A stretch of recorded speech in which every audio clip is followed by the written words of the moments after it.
খুব সাধারণ শিল্পীরা কিন্তু মুশকিলে পড়ছেন না।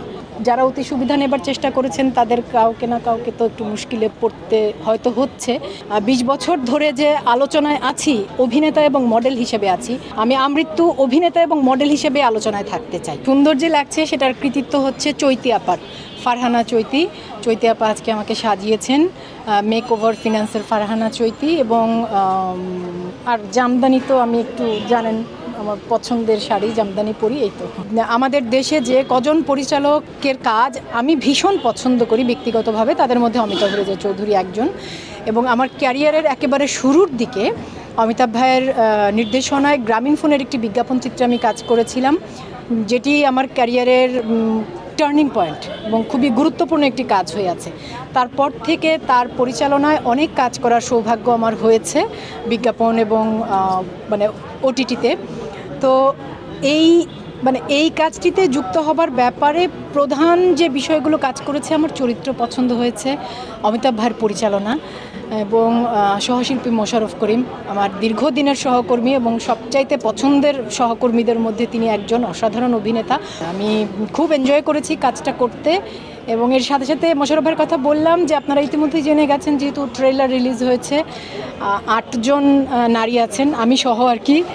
প্রত্যেকেই দুর্দান্ত অভিনেত্রী, 2 জন নতুন, এছাড়া বাদ বাকি 6 জন নিজের জায়গায় মানে অলরেডি প্রতিষ্ঠিত, জনপ্রিয়, খুবই ভালো কাজ করছেন।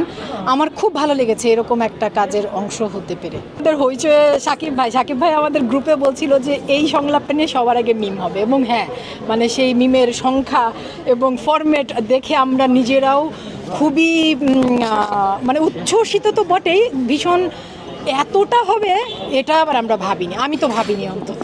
আমি আসলে সবসময় বলি যে মানুষের জীবন, অন্যদেরটা বলতে পারবো না, আমি আসলে আমার জীবনটা এভাবে ভাগ করেছি যে আমি একজন ব্যক্তি মানুষ, একটা আমার ব্যক্তি জীবন, পরিবারের জীবন, আরেকটা আমি একজন কর্মজীবী মানুষ।